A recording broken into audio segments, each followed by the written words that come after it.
നാടും നഗരവും തെരുവു നായ്ക്കൾ കൈയടക്കിയതോടെ നീലേശ്വരം നഗരസഭയിലെ ജനങ്ങൾ അതീവ ഭീതിയോടെയാണ് കഴിയുന്നത്. കാൽനട യാത്രക്കാർക്ക് മാത്രമല്ല വീട്ടുപകരണങ്ങളും നശിപ്പിക്കാൻ തുടങ്ങിയ തെരുവുനായ ശല്യത്തിനെതിരെ നടപടി വേണമെന്നാണ് നാട്ടുകാർ ഒന്നടങ്കം ആവശ്യപ്പെടുന്നത്. This news sponsored by Yenappoya Speciality Hospital, Kodiyalbayal, Mangalore. Nileshwaram നഗരസഭയിലെ വിവിധ സ്ഥലങ്ങളിൽ തെരുവുനായ ശല്യം രൂക്ഷമായിരിക്കുകയാണ്.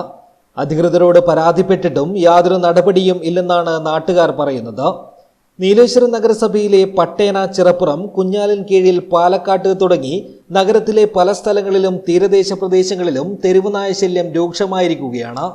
കുഞ്ഞാലിൻ കീഴിൽ പ്രദേശത്ത് തെരുവുനായയെ പേടിച്ച് വീട്ടിൽ നിന്നും പുറത്തിറങ്ങാൻ പറ്റാത്ത അവസ്ഥയാണുള്ളത്. ഞങ്ങളുടെ വീടിൻ്റെ ഏരിയയിലെല്ലാം ഒത്തിരി തെരുവുനായയുടെ ശല്യമുണ്ട്.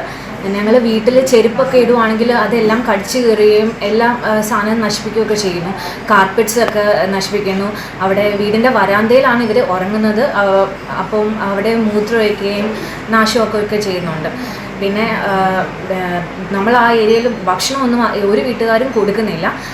പക്ഷേ അവർ പുറത്തുനിന്ന് ഭക്ഷണം കഴിച്ചിട്ട് അതിൻ്റെ അവശിഷ്ടങ്ങളൊക്കെ വരാന്തയിലൊക്കെ കൊണ്ടിടുന്നുണ്ട്. ഞങ്ങളുടെ എല്ലാം വീട്ടിൽ കുഞ്ഞു കുട്ടികളുണ്ട്.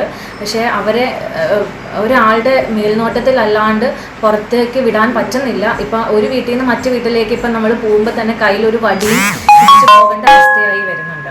രാത്രികാലങ്ങളിൽ കൂട്ടമായി എത്തുന്ന നായകൾ വീട്ടിലെ കാർപ്പറ്റുകളും ചെരുപ്പുകളും കുട്ടികളുടെ കളിപ്പാട്ടങ്ങളും എന്ന് വേണ്ട കാണുന്ന എല്ലാ സാധനങ്ങളും നശിപ്പിക്കുകയും മാത്രമല്ല വീട്ടിലെ സിറ്റ് ഔട്ടിൽ അറവു മാലിന്യങ്ങളും ഭക്ഷണാവശിഷ്ടങ്ങളും കൊണ്ടിടുന്നതും പതിവ് കാഴ്ചയാണ്.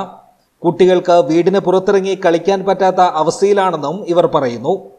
കൂടാതെ ഇരുചക്ര വാഹനങ്ങൾ പിറകെ ഓടുന്നത് മൂലം നിരവധി അപകടങ്ങളാണ് ഇവിടെ നടന്നിട്ടുള്ളത്. അക്രമകാരികളായ തെരുവുനായകളെ കൊല്ലാൻ കോടതി അനുമതിയുണ്ടായിട്ടും നഗരസഭയുടെ ഭാഗത്തു നിന്നും വേണ്ട നടപടിയെടുക്കുന്നില്ലെന്നും പരാതിയുണ്ട്. വാർഡ് കൗൺസിലർ ബന്ധപ്പെട്ട ഉദ്യോഗസ്ഥരോട് പറഞ്ഞിട്ടും നടപടിയെടുക്കാത്തതിനെ തുടർന്ന് അധികൃതർക്ക് രേഖാമൂലം പരാതി കൊടുക്കുകയാണിപ്പോൾ. News bureau, Nileshwar.